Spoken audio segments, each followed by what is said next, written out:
gue masih yakin banget parenting itu is a teamwork.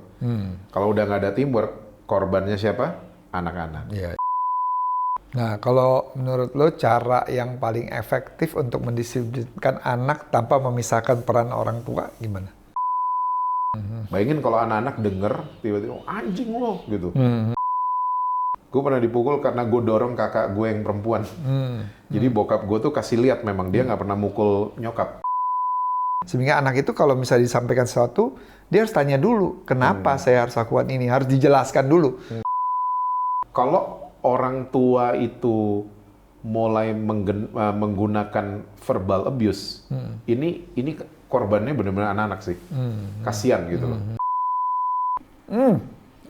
Enak banget ya? Muel, enak banget.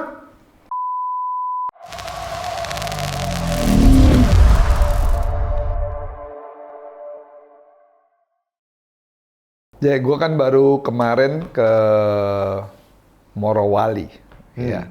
Dalam perjalanan ke airport, karena cepet-cepet, gue rada bingung tuh masuk jalur kemana nih, gitu. Dan akhirnya masuk salah satu jalur, ternyata di jalur itu intinya salah jalur dan diberhentikan sama polisi. Ya. Waduh, pikir udah terlambat, gitu, cepet-cepet. Tapi yang maksudnya nggak maksud melanggar peraturan yang ada. Bener-bener nggak tahu. Akhirnya berhenti, keluar. Terus gue bilang, gue sebenarnya bener-bener nggak tahu, gitu, salah jalur, gitu. Tapi memang kalau misalnya melanggar, gue minta maaf, gitu. Terus ditanya, Bapak kepentingannya apa? Terus bilang, aku memang mau pergi buat perayaan Natal gitu. Terus singkat cerita, ya dia bilang, Pak, lain kali lebih harus hati-hati karena bukan hanya melanggar tapi bisa membawa kecelakaan kalau ada yang lain gitu. Wah, gue cuma bilang gila ya. Dia bisa aja kasih pelanggaran buat gue, ya kan. Tapi gue lihat nih memang good cop. Good cop-nya tuh maksudnya dalam arti bukannya membenarkan sesuatu yang salah, tapi dia juga bisa paham gue sebenarnya nggak ada maksud seperti itu. Kedua, dia paham gue memang dalam kondisi memang harus cepat-cepat seperti itu. Jadi di dalam kehidupan memang ada yang good cop sama bad cop. Tapi hari ini nih kita mau bicara good cop sama bad cop tentang parenting. Oke. Gitu.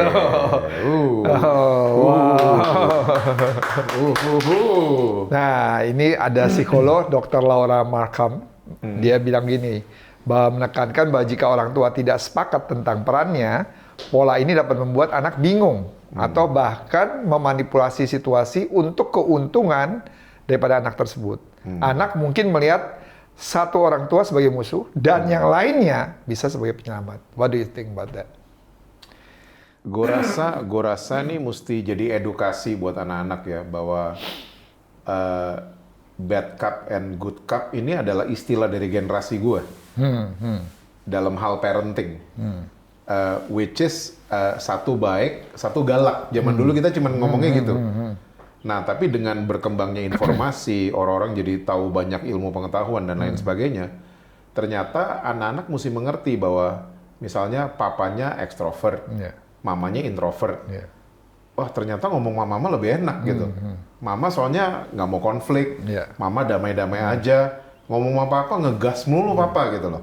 Itu bisa ada hubungannya dengan DISC segala. Pasti. Nah, ini makanya anak-anak ini mesti mengerti. Mesti mengerti DISC, extrovert, introvert, dan lain sebagainya itulah gitu. Jadi kalau di zaman gue cuman dibilang satu baik, satu galak, ternyata ini detailnya banyak banget. Karena kalau contohnya nyokap bokap gue, nyokap gue adalah orang yang disiplin banget. Contoh. Nyokap lo ya? Contoh, kita mau pergi ke restoran jam 7:30 malam misalnya. Nah, 7:30 malam itu bukan keluar dari kamar. 7:30 malam keluar dari garasi. Benar-benar pergi kita. Ya benar-benar pergi. Pergi 7:30. Karena kalau bilang 7:30 mau jalan ya bisa muter-muter di dalam rumah, perginya baru 10 menit kemudian. Betul. Ya kan? Jadi dia disiplin banget soal waktu gitu loh. Jadi kita kalau telat, misalnya kita keluar kamar jam 7:35 misalnya, PM, malam-malam gitu, dan dia udah di mobil, itu marahnya bisa seminggu, diulang-ulang. Ini nyokap? Nyokap. Oh, seminggu diulang-ulang terus. Malah kebalikannya, biasa kalau sekarang kan yang lebih disiplin waktunya kan suaminya biasanya kan. Nggak juga. Kadang-kadang Kalau- istri kan kadang-kadang kalau anak perempuan kan ngedandan segala generasi sekarang loh gitu ya. Tapi nyokap gue tuh nggak gitu. Oke. Ke gereja misalnya waktu itu. Bener-bener jam 7 pagi mesti keluar dari garasi. Jam 7 pagi. Bukan jam 7 pagi kamu baru keluar dari kamar loh ya. Nah, tapi bokap itu adalah orang yang layback. Layback. Jadi bokap tuh waktu kita masuk mobil, dia tetap satu suara sama nyokap. Tapi dia iya, kalau ini mesti on time. Bokap gitu. Gitu. Nyokap yang kamu ya gini segala macam. Tapi dua-duanya satu suara. Nah, kalau udah nggak satu suara, ini yang bahaya. Ini yang bener-bener satu. Ini yang dibicarakan good cup, bad cup. Ini Jadi bener-bener akhirnya, good sama satu lagi bad. Iya. Bener-bener ini. Tapi kalau cuman satu galak, satu baik, dan mereka one voice, satu suara, for me it's okay. For me it's okay. Itu malah mold tuh apa ya? Membentuk gue. Membentuk gue jadi orang yang agak fleksibel sekarang. Karena pola asuh gue seperti itu. Gue bisa orang yang very on time, dan gue bisa fleksibel sama orang yang tiba-tiba terlambat misalnya. Tiba-tiba dia cancel last minute misalnya. Gue bisa fleksibel. Gitu. Karena itu pola asuh dari bokap gue rasa tuh itunya. Fleksibelnya. Masih bisa senyum sama orang yang kurang disiplin. Masih ada ruang lah buat gitu-gituan. Gitu. Tapi gue ngelihat bokap nyokap gue itu satu suara. Parenting kalau udah nggak satu suara, ini yang ngeri buat gue. Tapi ini kalau contoh case-nya lo nih misalnya, mau berangkat ke satu tempat jam 7.30. Kan lo bilang kalau nyokap itu kan benar 7.30 hitungannya keluar jalan dari garasi gitu. Tapi kalau bokap lo kan layback gitu, tapi satu suara. Nah, tetapi kalau ya lo sendiri sebagai anak-anak kan udah lihat nih bokap layback gitu. Tapi di satu sisi satu suara. Tapi kan jadi gimana sih? Misalnya nyokap udah di mobil nih nungguin nih, tapi bokap juga santai gitu. Kan tapi anak-anak kan ngelihat gitu. Enggak, bokap juga disiplin. Oh, oke. Disiplin. Oke. Cuman cara dia bereaksi sama salah satu anaknya yang mungkin terlambat dan lain sebagainya, dia lebih soft. Oke, ya. Tapi apakah beda suara? Tetap satu suara. Makanya minggu depan on time ya, gitu. Jadi itu yang membentuk gue tadi, gitu loh. Gue jadi bisa fleksibel juga sama orang yang terlambat lah, apalah, ada excuse apalah dan lain sebagainya. Tapi di satu sisi gue bisa disiplin banget. Oke, ya, Gitu. ya, Ini masalah waktu aja ya. Kayak gitu. Iya, dibalik contoh-contoh yang lain. Oke.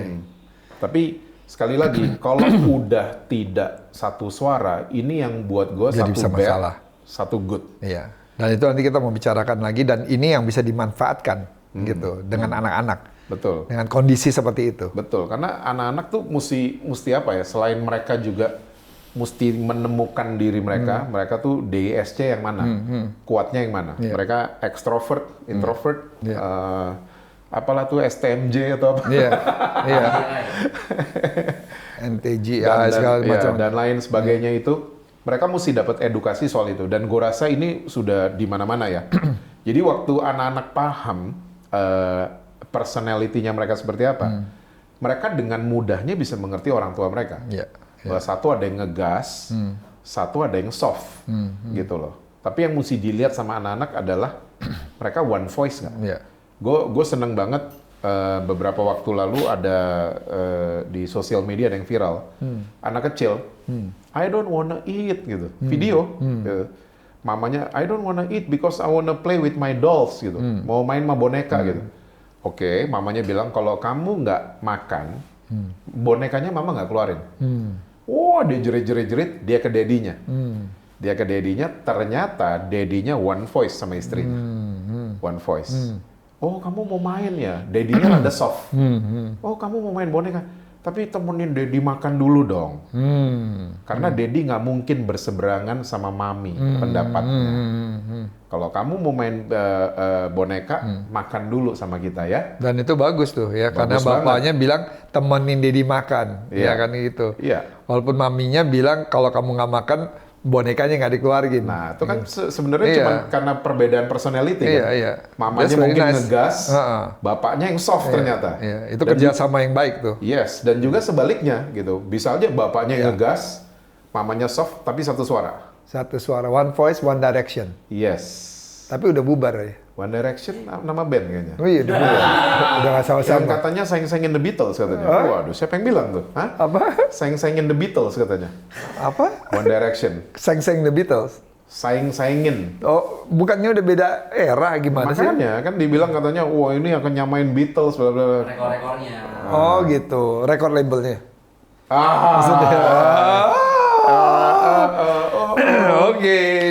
Nah ini intinya adalah yang dominan ini bisa membuat salah satu orang tua dianggap tidak ramah atau kurang dicintai oleh anak. Gue sama dokter. Kan lo tadi udah bilang yang one voice. Iya, gue sama dokter ini agak-agak kurang setuju gue. Jadi orang tua dominan seperti apa? Jadi kalau dia ternyata orang tua dominan tapi dia dewasa, dia pasti jadi a good parent, a good dad or good mom. Tapi dominan yang gak dewasa kurang lengkap dia. Dominan yang gak dewasa harus jadi orang tua. Nah ini yang bahaya. Mungkin maksudnya dia itu kali ya. Maksudnya kan banyak yang berperan tuh seperti bad cop-nya sehingga bad cop yang tidak dewasa ya gitu. Sehingga akhirnya menjadi tidak dicintai oleh anak karena dianggap tidak ramah kata. Jadi Dominan maksudnya ini loh, terlalu jomplang. Ada yang good, ada yang masih dominan tuh terlalu mentok atas dan mentok bawah. Ada yang terlalu baik banget orang tua, ada yang terlalu kayaknya jahat. Iya. Ini kan banyak yang kayak gini akhirnya kan di Indonesia tuh kultur Asia kan terlalu banyak yang backupnya tuh orang tua yang ayah kan. Kayak ayah dateng takut gitu kan. Nah akhirnya itu membekas, akhirnya bikin trauma. Seakan-akan ayahnya tidak sayang. Padahal ketika udah tua, sama-sama udah tua nih, waktu ngobrol heart to heart, enggak kok aku sayang kok ke kamu, cuma treatmentku dulu kayak gitu karena ini. Iya. Jadi apa ya? Dominan kalau nggak dewasa tuh kan jatuhnya ke otoriter. Jadi yang namanya otoriter itu benar-benar true bad cop benar-benar. Kalau udah sampai otoriter, otoriter kan udah nggak mau dengerin anak-anak, udah nggak mau dengerin salah satu pasangannya, nggak mau dengerin anggota keluarga, semuanya maunya dia sendiri gitu loh. Dan itu bisa laki atau perempuan orang tuanya. Karena kebetulan kemarin waktu kita makan, kan ada di samping kita terus ada teman kita, sahabat kita, ada tulisan tato yang halus banget di kaki itu. Terus gue nanya kan, tulisan apa? Terus dia bilang, love me more gitu. Loh maksudnya apa? Terus dia bilang itu bicara mengenai ibunya. Karena ibunya nggak pernah mencintai dia. Gitu. Selalu berperan, selalu dominan banget, tapi yang menekan sangat negatif. Jadi itu cuma mau mengungkapkan perasaan kepada mamahnya, untuk bisa mencintai dia lebih lagi. Jadi karena dia nggak bisa ngomong sama mamanya, ya sampai dia harus tulis gitu. Dia ngomongnya lewat tato. Iya. Sampai dia tulis gitu. Kan makanya lu sempat ngomong gitu, ya udah text your mom gitu, love me more gitu kan. Cuma kan dia langsung bilang, ya nggak mungkin udah berkali-kali dia begitu, tapi sampai hari ini pun dia masih belum dapatkan, yaitu love daripada mamahnya. Nah, gitu. ini kan akibat dari benar-benar bad cop kan. Ya. Yang dominan yang tidak dewasa, kolerik yang tidak dewasa, atau sangguin yang tidak dewasa. Jadi menjadi orang tua memang bukan karena umurnya cukup, tapi karena kita dewasa nggak, bisa dewasa nggak untuk nanti anak-anak datang kita jadi parents loh, gitu. Jadi for me good cup and bad cup di istilah di generasi gue itu masih aman sebenarnya. Masih karena one voice selalu orang tua kebanyakan ya di zaman gue. Tapi kalau zaman sekarang nih yang agak-agak agak-agak resah gue ngelihatnya. Tapi mungkin itu juga perbedaan. Jadi kalau kita lihat generasi baby boomer sama generasi X-nya kita, itu kan juga cara culture budayanya tuh lebih beda. Kalau generasi milenial tuh zillennial ya. Kalau dulu kan lebih ke One Direction tuh orang pokoknya bicara, mereka yang di bawah itu anak masih lebih paham, masih jarang berkomunikasi, masih nggak perlu sampai anak tuh bertanya why, kenapa. Tapi kan semakin ke bawah kan lebih kritis gitu ya. Sehingga anak itu kalau misalnya disampaikan sesuatu, dia harus tanya dulu, kenapa saya harus lakukan ini, harus dijelaskan dulu. Kalau dulu kan masih seperti itu, makanya lo bilang masih sebenarnya tahapan masih aman tuh kalau orang misalnya ibarat bad cup-nya tuh whatever daddy says, whatever mommy say, you have to do it gitu. Tapi nowadays kan anak-anak kan ya beda culture-nya, seperti di company, di corporation gitu. Kita nggak bisa langsung memberikan perintah gitu, comment. But you must tell dulu why you have to do this gitu. Ya, gue jadi teringat sama personel bandnya Motley Crue ya, namanya Nicky Sixx. Dia itu papanya tinggalin dia waktu dia umur 3 tahun, dan mamanya tuh mulai gonta-ganti laki, masuk rumah lagi. Namanya Deanna. Dan satu kali karena dia udah capek ngelihat orang tuanya dan mamanya bawa gonta-ganti laki, dan semuanya perannya bad, benar-benar bad cop semuanya ke dia. Jadi satu hari sebelum dia umur 17 tahun, dia pakai pisau, dia tusuk ke tangannya. Dia tusuk ke tangannya sampai mamanya menjerit dan lain sebagainya, sampai polisi datang, ambulans datang, dia bohong. Dia bilang mamanya yang gituin dia. Dia bilang, karena apa? Dia mau keluar rumah, dia udah sick and tired di dalam rumah itu. Jadi dia sampai bikin cerita gitu loh. Dia sayat gitu loh. Dia bukan disayat, ditusuk, disayat sama dia. Ditusuk tangannya. Sampai wah bleedingnya gila banget. Dan itu ada di film yang di filmnya mereka ya, yang officially dikeluarin sama mereka, judulnya The Dirt. Ada di Netflix. Dan adegan itu ada. Adegan itu ada. Sampai polisi datang dan mamanya sempat bilang gitu, please tell them the truth. Ngomong yang benar dong. Dia tetap nggak mau. Karena intinya dia udah pengen keluar rumah. Seperti itu. Jadi bad cop yang sesungguhnya ini bahaya banget. Ya. Orang yang otoriter, yang udah nggak lihat anaknya segala macam. Apalagi orang tua yang jaim ya, jaim demi profesinya, anak-anak dikorbanin, nggak lihat mental health anaknya dan lain sebagainya. Buat gue nih bad cop yang sesungguhnya. Makanya nggak heran itu bisa dibenci atau tidak dicintai oleh anak ya kan? Yes. Pada akhirnya. Iya, anak-anak akhirnya nggak ketemu connection sama orang tuanya karena badnya bad beneran. Gitu loh. Oke, good. Kalau bad cop yang ini kasus-kasus yang lu sering temui, ya ini lebih ke fathers juga sih. Jadi sosok ayahnya nggak ada. Jadi yang ngurus anak tuh cuma mamanya doang. Kalau pas ayahnya cuma disuruh sama mamanya, itu loh pak, anaknya nakal, marahin dong. Nah itu bapaknya itu. Jadi bad cop-nya tuh kayak gitu perannya. Bukan itu serem ya, tapi banyak loh orang Asia yang pakai metode ini. Ya. Ayah turun tangan ketika anak nakal. Bermasalah. Ya, Asian parenting ini juga apa ya, yang daddy-nya selalu diem di rumah. Daddy ngomong waktu anak bermasalah. Gue juga nggak setuju. Jadi daddy itu mesti selain co-parenting ya mesti memperhatikan kesehatan mental anak-anak. Karena ini sebenarnya hubungannya sama, kan kalau itu kadang-kadang dibagi-bagi ya, pembagian tugas yang terpisah gitu. Nih papanya tugasnya ini, ibunya tugasnya begini. Tapi kan sebenarnya selain pembagian tugas yang terpisah, tapi harus ada peran orang tua yang kolaboratif gitu. Itu yang penting gitu. Jadi bukan hanya one voice-nya aja, tapi untuk mencapai one voice itu kan harus kolaboratif gitu. Ya seperti cerita lo yang anak ini nggak mau makan, ibunya bilang nggak keluarin bonekanya, kalau anak ini nggak makan dia datang ke bapaknya, tapi bapaknya tujuannya juga sama, tapi dia bilang temenin papa dong makan sama-sama gitu kan. Ini kan kerjasama yang luar biasa walaupun berbagi tugas. I know it's not easy gitu ya, tapi ya dengan kita sharing seperti ini mungkin mereka mungkin banyak yang bisa akhirnya paham gitu. Iya. Gue percaya banget parenting tuh teamwork soalnya. Mau dia satunya ngegas, mau satunya soft, mau satunya api, satunya air gitu. Gue masih yakin banget parenting itu is a teamwork. Kalau udah nggak ada teamwork, korbannya siapa?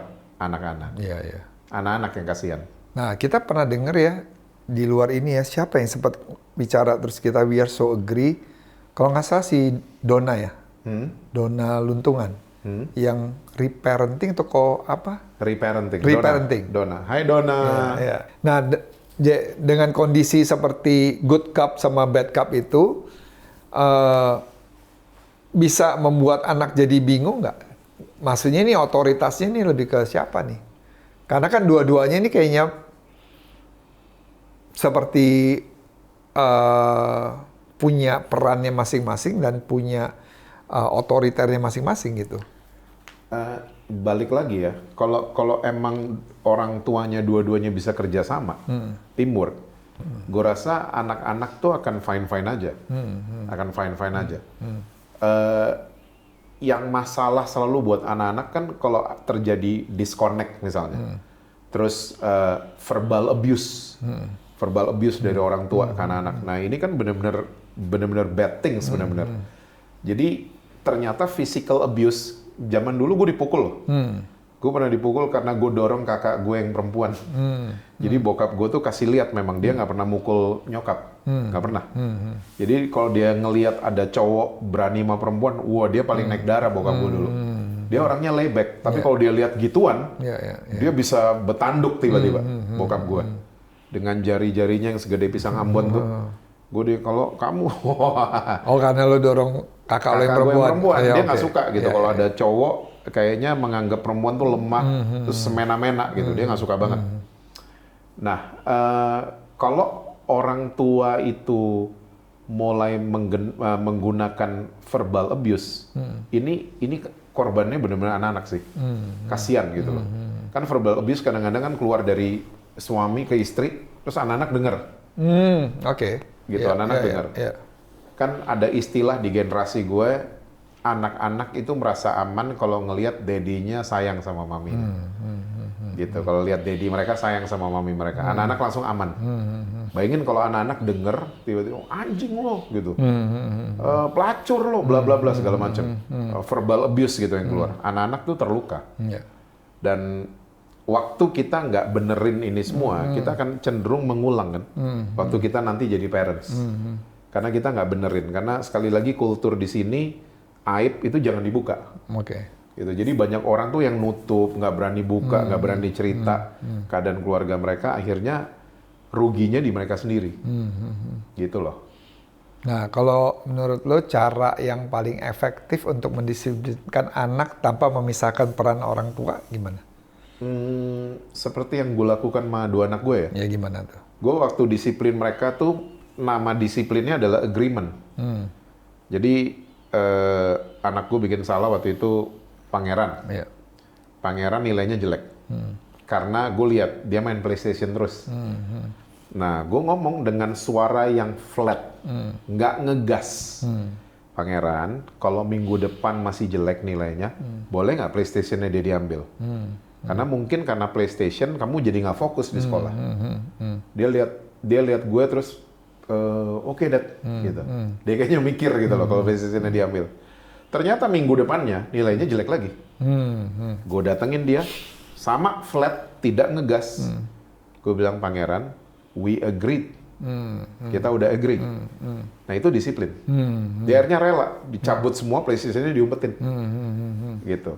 Tapi nggak melukai dia, karena gue nggak verbal abuse, nggak keluar kata kasar, dan lain sebagainya, sama sekali nggak. Dan menurut gue itu disiplin yang paling efektif buat anak-anak. Kita parents berhak kasih disiplin, tapi tidak otoriter. Nah ini gue sebenarnya pengen nanya sama hubungannya sama anak milenial ya. Nah karena gue ngelakukan hal yang sama juga, mulai dari Rachel gitu. Jadi pernah waktu itu kita buat kesepakatan kan. Jadi dia waktu itu pergi sama teman-temannya ke Plaza Senayan. Tapi harus pulang itu jam 10. Tapi ternyata 1-2 hal dia tidak bisa menepati janjinya kayak gitu. Sehingga akhirnya kita kasih seperti kayak masa kedisiplinan gitu. Another 1 bulan gitu. Dia nggak bisa pergi lagi sama teman-temannya dulu gitu. Tapi sama kita tetap jalan kayak gitu. Tapi nanti karena dia melanggar lagi itu sampai terjadi perpanjangan sampai 6 bulan gitu. Iya. Nah, tetapi hal seperti itu tetap kita baik, tetap kita. Tapi gue pengen tahu tuh kalau sekarang ini bisa nggak tuh kayak gitu ya? Ke Ica atau ke Daryl gitu misalnya pendisiplinan seperti itu dengan kondisi kita udah ada kesepakatan, kita udah bicarakan gitu. Gimana kalau anak-anak sekarang didisiplin dengan cara agreement? Yang maksudnya kalau sampai nilai kamu jelek, Papa ambil ya tuh iPad kamu, Papa ambil ya game kamu.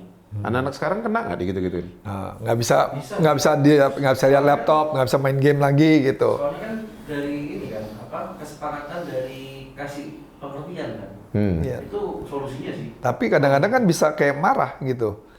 Kayak marah, ada kayak kekesalan gitu. Maksudnya karena kan memang exposure kalian kan tuh memang di laptop, di iPhone, bukan ya, di telepon gitu. Mungkin kalau misalkan udah terbiasa dibangun habit kayak gitu dari kecil, bisa kali ya. Cuman kalau misalkan kayak dari kecil nggak kayak gitu, terus tiba-tiba orang tuanya berubah pas anaknya udah mulai remaja atau dewasa, kayak susah sih. Iya. Mereka kan cari celah sih, misalkan kayak PlayStation-nya diambil ya mereka ke rental. Iya, curi-curi. Iya. Kayak siapa ya? Iya. Oke. Iya. Tapi cara pendekatan dari orang tua tuh masih efektif nggak sih ya? Kayak lebih soft ngomongnya, nggak ngegas. Mungkin itu tadi ya, kayak kalau dari awal udah habitnya gitu pasti bisa sih. Soalnya kalau misalkan kayak dari awal udah otoriter gitu, kalau tiba-tiba orang tuanya soft, pasti anak-anak kayak ngerasa kayak apaan sih gitu. Kayaknya gitu ya. Jadi itu harus dipikir ulang sih untuk orang-orang yang bertobat dari parenting lama, terus menuju ke parenting yang baru tuh perlu ahli parenting yang ngobrol sih. Gimana cara switch-nya kan nggak mudah tuh. Karena anak-anak merasa apa sih gitu loh kok selama ini kok. Tapi kalau dari pandangan kalian generasi milenial sama generasi Z gitu, apa yang kalian harapkan gitu? Secara umum nih parenting itu seperti apa harusnya? Itu sih kasih pengertian sih. Ngobrol ke anak sih. Kalau anak tuh dikasih pengertian kayak kasih alasannya deh kayak misalkan ya kan seperti yang lo bilang tuh. Nggak boleh karena gini, karena gini harapan mama papa gini. Anak masih lebih tahu sih. Kebanyakan kan orang tua kan ya pokoknya gini gitu, nggak bisa ngejelasin why-nya kenapa nggak boleh. Nah itu yang tadi kita bahas dari awal. Kalau dulu lebih mudah kita memahami karena mau nggak mau kita nggak terlalu banyak diberikan kesempatan untuk why. Pokoknya kamu harus jalankan apa yang aku sampaikan. Dan itu dampaknya nanti udah besarnya sih di pekerjaan, bos. Saya maunya gini loh Pak, tapi nggak bisa, dia nggak mau tahu. Nggak mau tahu bukan karena pengen nge-challenge, bukan. Nggak mau tahunya karena ya dia di rumah terbiasa bahwa mama mau A, rumah tapi ya pokoknya mama mau A, udah selesai. Iya, itu yang pernah gue dengar juga. Gue lagi bubar gereja, ada anak kecil nanya sama bapaknya, Dad, Metallica tuh siapa gitu. Dedinya cuma bilang setan, gak usah didengar. Iya. Anaknya langsung takut gitu loh. Gesturnya kelihatan. Gue lagi persis di belakangnya. Gue sampai geleng-geleng kepala. Ya ampun, mau dijelasin kek. Gitu. Dikasih pilihan. Nah itu tadi, dikasih pilihan gitu loh. Kalau emang Metallica setan, pilihannya apa? Musik rock apa gitu loh. Kalau si Katy Perry kenapa, pilihannya apa gitu loh. Jadi bener nggak sih mesti dikasih choices? Dan bukan hanya dikasih choices, dia harus kasih dulu penjelasannya dulu. Karena kalau anak mengetahui penjelasannya ternyata tidak seperti apa yang bapaknya sampaikan, itu kan bisa jadi lebih parah. Iya, bisa bumerang kan. Kayak misalnya ternyata anaknya nyelidikin misalnya. Iya dong. Ya apalagi anak-anak sekarang kan, betul pasti. Iya. Metallica enggak kok, nggak setan ternyata. Mereka nyanyi soal perdamaian, stop perang segala macam kok gitu. Nah kan itu bumerang buat bapaknya. Kayak gitu. Oke, that's good. Oke. Nah, ini next yang menarik dari apa yang kita udah bicarakan, itu good cop sama bad cop malah bisa dimanfaatkan oleh anak-anaknya untuk memanipulasi apa yang mereka inginkan, gitu. Jadi mereka tahu misalnya bapaknya adalah bad cop, dia datang kepada ibunya good cop, gitu. Ya, solusinya one voice apa tidak orang tuanya? Kalau orang tuanya emang satu suara, nih anak akan tahu gitu. Kalau udah mamanya ngomong A, pasti papa ngomong A juga.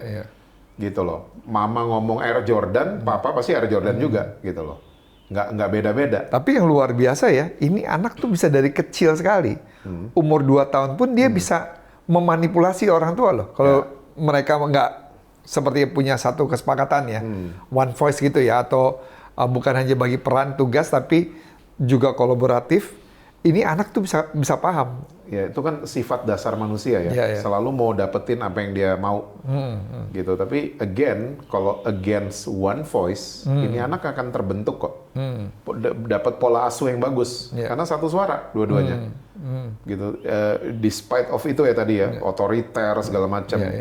Orang tuanya yang penting satu suara apa tidak. Padahal sebenarnya good cop sama bad cop itu sebenarnya bisa baik juga ya. Iya kan? Good combination. Good sebenarnya. combination kan? Iya. Kan nggak mungkin semua dua-duanya good ya. Kalau Iya. dua-duanya good ya anak ini nggak akan terbentuk dong gitu.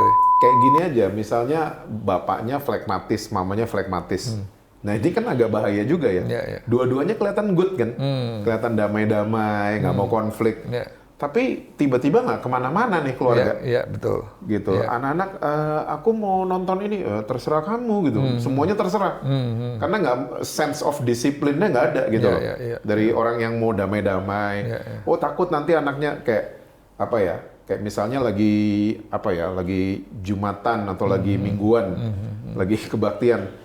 Anaknya mau jalan-jalan ke mimbar, terus dikasih sama orang tuanya. Itu kan lagi kebaktian, ya anaknya mau. Lo gimana Iya, sih? iya. Gitu. Iya. Nah ini sering juga gue temuin dari orang tua yang flekmatis mentok. Iya. Enggak, ya gitu loh. Ya anaknya mau gimana Dan itu dong? bisa mengganggu juga orang-orang yang ada di sekitar Nah, situ. itu ya kan dia lagi nggak parenting. Iya. Ya kan, karena dua-duanya terlalu good, akhirnya parenting tidak terjadi. Gitu. That's good. Iya. Normal sering tuh ya. Iya. Kayak anak-anak nangis atau lari-lari sembarangan, orang lain diem aja. Iya. Karena anak itu tahu gimana cara untuk bisa mendapatkannya. Bahkan kalau bisa diguling-guling di depan umum gitu kan. Iya. Untuk bisa mendapatkan apa yang dia mau gitu. Iya. Kalau orang tuanya nggak bisa mendisiplinkan dari sejak awal, ya dia akan lakukan terus-menerus. Iya. Dia nangis lebih keras lagi gitu. Di gereja ada yang menjerit gitu ya.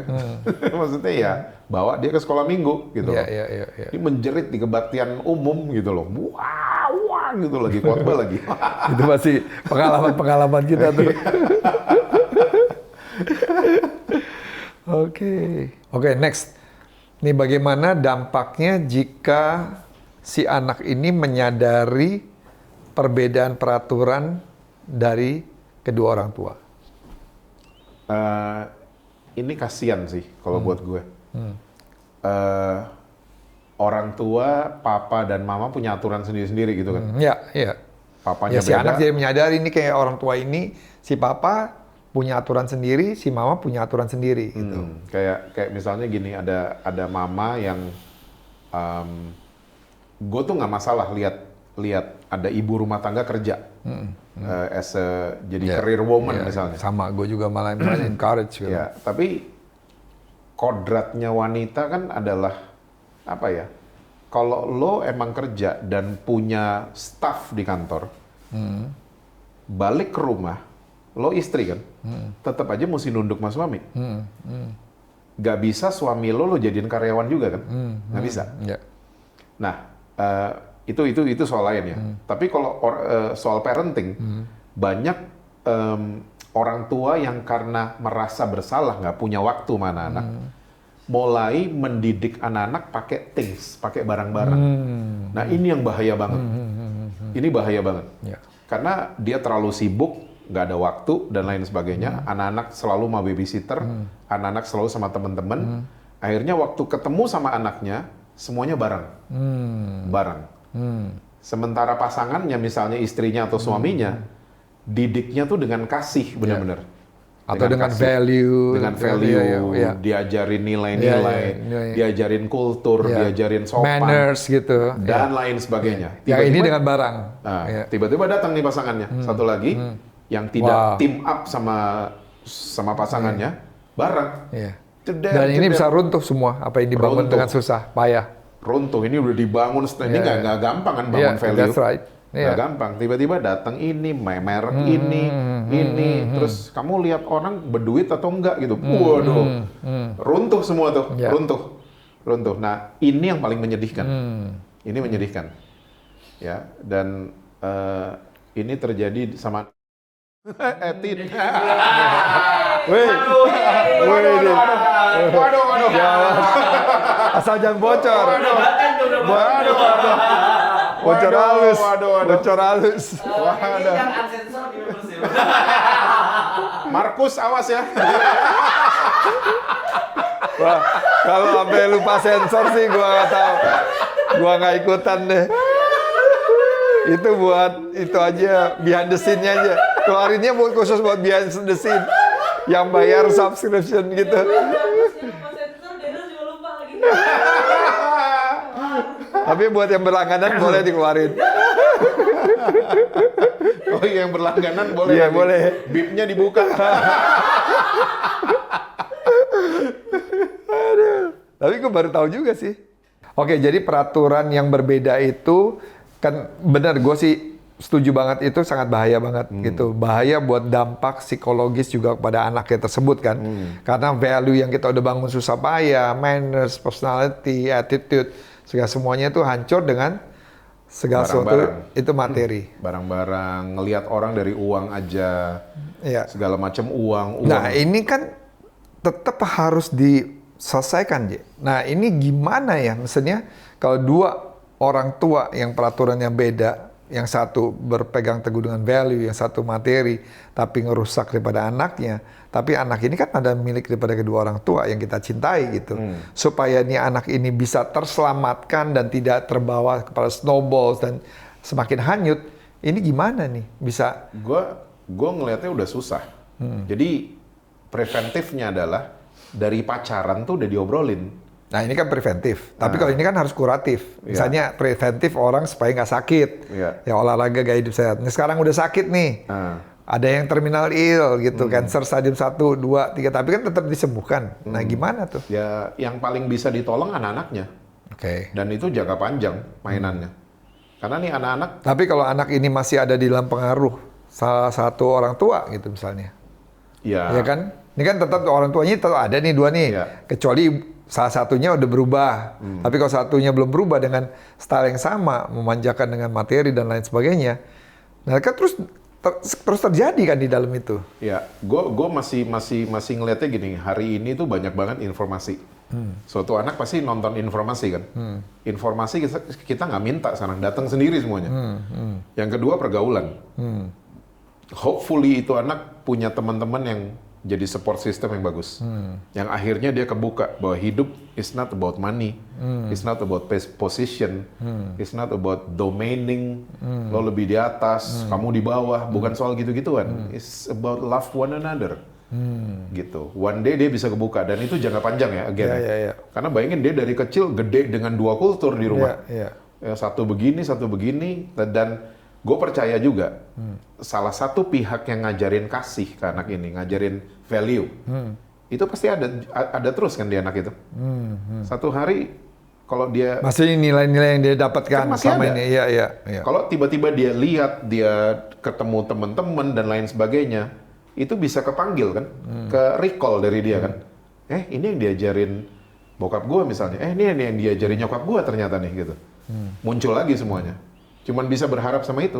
Iya, tapi kan juga ada yang berkata bahwa dengan siapa kita bergaul akan menentukan masa depan kita kan. Jangan ditambah lagi kalau pergaulannya salah. Dengan pengaruh yang seperti itu, bukankah itu semakin lebih hanyut gitu ya? Ya, akhirnya jadi, ya itu makanya kan, gue setuju sama statement itu. Kita akan repeat apa yang kita nggak benerin. Gitu. Apalagi kalau kita merasa itu bukan kesalahan. Oh iya, mesti ada duit kok. Oh mesti gini kok. Kita nggak anggap itu bukan kesalahan gitu loh. Nah itu kan yang ya udahlah gitu. Mesti diterima aja udah orang-orangnya begitu. Gitu. Yang punya emang ada orang yang akhirnya value-nya beda sama kita. Tapi benar loh, ini kita nggak kepikiran sampai kita ngebahas ini ya. Maksudnya hal yang kita bahas bahwa dua orang punya peraturan yang berbeda gitu. Yang diturunkan kepada anak. Dan yang satu good cop, satu bad cop istilahnya kan gitu. Nilai-nilai yang bagus, yang satu lagi nilai-nilai yang kurang bagus gitu. Dan tapi yang terserap daripada anaknya, kan hal yang bagus kan banyak. Kita melakukan 1000 kebaikan, bisa hilang dengan satu kesalahan pun. Iya kan? Gitu. Dan ini sama dengan hal-hal yang baik yang kita tanamkan, dengan hal yang negatif tetapi sesuatu yang berbentuk materi, sesuatu itu bisa hilang tuh semuanya, value yang dibangun gitu. Nah itu tragis juga kalau misalnya benar-benar dipikirkan itu. Tragic. Ya karena apalagi kalau misalnya dari parent-nya belum kolaboratif. Iya kan? Jadi kayak punya peran masing-masing. Ya aku begini dengan peraturan sendiri, aku punya peraturan sendiri dan tidak kolaboratif, ya udah pasti nggak dapat one voice. Sehingga anak ini bisa dengan mudahnya memanipulasi untuk bisa mendapatkan apa yang dia inginkan. Padahal apa yang dia inginkan itu membentuk dia mempunyai karakter yang tidak baik. Yang sebenarnya bukan membuat dia naik, tapi membawa dia semakin ke bawah. Sebenarnya. Betul banget. Apalagi sekarang ada, kita tahu lah 2024 nih tahun NPD. Ada juga yang NPD parents. Nah ini ngeri juga. Tuh menarik tuh. Iya, ini udah benar-benar true bad cop, udah benar-benar. Tuh contohnya jadi kayak gimana tuh? Iya, kayak gini ya. Jadi orang tuanya playing victim. Jadi papa tuh udah kerja loh buat kamu. Loh, yang suruh papa kerja tuh siapa? Saya atau Tuhan? Gitu. Tuhan yang suruh papa atau saya yang nuntut papa untuk kerja? Pak, saya lahir itu karena Tuhan dan papa dititipin saya ke papa kan. Tapi orang tua yang NPD akan playing victim, membuat anak-anaknya merasa bersalah, berhutang budi, ya pamrih. Padahal itu udah tugas orang tua kan. Tapi kita kayak memutarbalikan, papa tuh udah kerja loh, udah keluar uang banyak loh buat sekolah kamu. Kok kamu nggak denger-dengeran sekarang? Wah itu kan udah manipulasi dari orang tua ke anak-anak. And I think it's a true bad cop, gitu. Nggak pakai tanda petik lagi, it's a true bad cop. Orang tua yang NPD, narcissistic personality. Hey, itu anak-anak gitu loh. Nah kemarin ada discussion sama beberapa teman yang narcissistic tuh ada di kita semuanya. Yang nggak boleh kan disordernya. Kita semua tuh pengen dilihat, pengen dapat approval. Gue bener nggak sih? Kita semua ada gitunya, normal. Ya semua lah, bagi perempuan lah. Sama semuanya. Jadi orang tua juga gitu kan. Maksudnya, sadar dong, papa udah sekolahin kamu. Ada sih gitu-gitu. Cuman sampai kita memanipulasi anak-anak kita dengan kalimat-kalimat disorder, nah itu kasihan kan mereka. Maksudnya mereka jadi, gue jadi merasa bersalah kan anak-anak. Nah ini kan nggak sehat buat mental mereka. Gitu. Jadi seharusnya adalah papa bangga kamu sampai di level ini. Mama bangga kamu bisa lulus ini. Ya, dan kayak gitu-gitu seharusnya buat anak-anak kan dipuji. Nah kulturnya kita seringkali jangan dipuji, nanti sombong. Ini gue nggak setuju loh gini-gini. Dipuji aja anak-anak, kenapa sih gitu loh? Ya kita harus celebrate ya, every achievement, mau dari kecil maupun yang besar gitu. Yes. Gue pernah gue nggak akan lupa. Gue celebrate karena anak gue bikin PR karena dia tadinya males bikin PR. Kita celebrate dengan makan es krim. Kesukaannya dia. Kesukaannya dia. Cuman karena, kamu bikin PR, terus kita pergi, let's celebrate gitu loh. Kenapa? Karena kamu, you did your homework. Kayak gitu. Jadi, anak-anak itu titipan Tuhan kan ya? Yes, right. Bukan hak kita sebagai orang tua untuk manipulasi, terus kita merasa kayak kita yang berjasa, segala macam. Hey, itu semua favor dari Tuhan kan? Yang kita bisa alami, yang mungkin usaha kita sukses, itu kan semua favor dari Tuhan. Bukan karena, kita mungkin kerja keras, tapi itu semua kan dari Tuhan.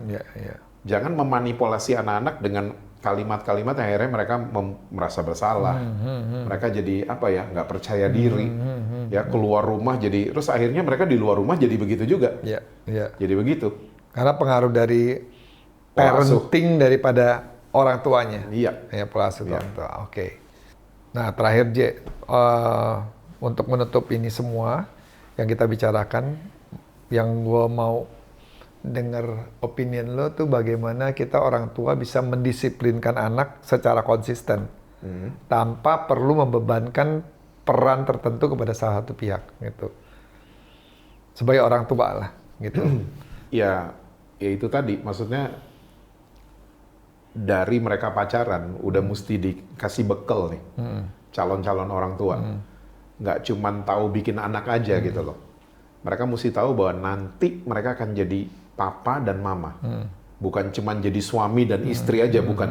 Jadi papa dan mama. What should they do? Itu tuh mesti bekalnya mesti kuat gitu loh. Mesti kuat. Bahwa waktu jadi papa dan mama tuh udah nggak main-main. Maksudnya ya itu tadi nilai-nilai kerjasama, teamwork, apalagi satu suara dan lain sebagainya itu harus benar-benar kayak diingetin terus setiap hari. Karena menurut gue itu mungkin bener ya, yang seperti lo bilang sebelum menikah mereka perlu dibekali sebagai menjadi parent yang bijak gitu. Tetapi juga kalau sudah pun menikah, mereka harus ikut kelas-kelas parenting juga. Karena kadang-kadang belum tentu nih mereka sebelumnya dibekali. Mereka lebih bicarakan bagaimana membangun hubungan nanti menjadi suami istri yang baik. Biasa mostly seperti itu. Tapi kalau kita ini kan buat dua. Kalau yang belum nikah ya bagus. Mereka bisa dengar ini, mempersiapkan untuk kelas-kelas parenting, workshop tentang parenting, seminar parenting. Setuju gue. Gitu. Tapi kalau yang sudah menikah, yang belum, tetap kita banyak kan lakukan seperti itu. Betul. Jadi orang tua seringkali kan kalau ada parents gathering gitu kan malas ikut. Padahal itu kayak ya teman kita, sahabat kita Donna bilang, ternyata sekarang kita perlu reparenting. Karena cara kita gedein anak-anak dari generasi sebelumnya mungkin udah nggak relevan. Udah nggak relevan ke anak-anak kita. Cara disiplin kita ke mereka, cara kita ngajarin, cara kita bicara. Ya, dulu di generasi gue kita bicara, hey, do as you told. Ya, jangan banyak tanya. Kita digituin, which is okay zaman dulu. Zaman sekarang kan nggak bisa. Karena kan kalau orang mau cara berjualan dengan baik, be a good salesman, ada sekolahnya. Exactly. Be a good marketing ada, good PR ada. Mereka pikir untuk parenting nggak perlu. Tapi sebenarnya to be a good parents, they have to learn.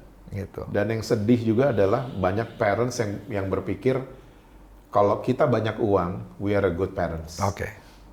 No loh, enggak juga loh. Ada pepatah bilang banyak orang yang miskin karena yang mereka punya cuma uang. Terus ada cerita di sosial media yang orang kaya ajak anak ke hutan. Terus waktu gue balik, kamu belajar apa? Wow, Dad, saya belajar banyak. Ternyata kebalik. Jawaban anak-anaknya seperti harapan dedinya ternyata beda banget gitu loh. Anak-anaknya bilang, gila, mereka itu tiap hari lihat bintang, bulan, kita nggak pernah. Kita cuma lihat AC, roof, dan lain sebagainya gitu loh. Karena kan kalau nilai-nilai cuma sekedar materi itu kan lebih mudah. Gitu. Tapi membangun value, characters, manners, personality, attitude itu kan perlu long process. Gitu. Agree. Gitu. So orang tua ikutlah kalau ada workshop kalau ada seminar ikut, jangan merasa udah paling tahu gitu loh. Karena saya punya anak, seminar parenting ikut dong. Anak saya 5 Pak. Kucing anaknya 7. Jadi intinya good cop and bad cop itu sebenarnya nggak salah kalau mereka punya perannya masing-masing dengan baik. Tapi yang penting harus kolaboratif, sehingga bisa mencapai one voice, sehingga dalam kesepakatan mendidik dan mengasuh anak-anak dengan bijak dan bisa menghasilkan anak-anak yang cemerlang dan luar biasa. Setuju banget. Alright, awesome, awesome talk, 5-star talk. Dan untuk kalian yang mau ikutan nyawer di podcast kita, bisa langsung di Saweria di bawah ini. Dan untuk kalian yang mau bergabung di bertanya, silakan drop pertanyaan kalian di kolom komen kami. Tim kami nanti akan memilih semua pertanyaan yang paling bagus dan kita akan menjawabnya di episode selanjutnya. Oke, it's time for food testing.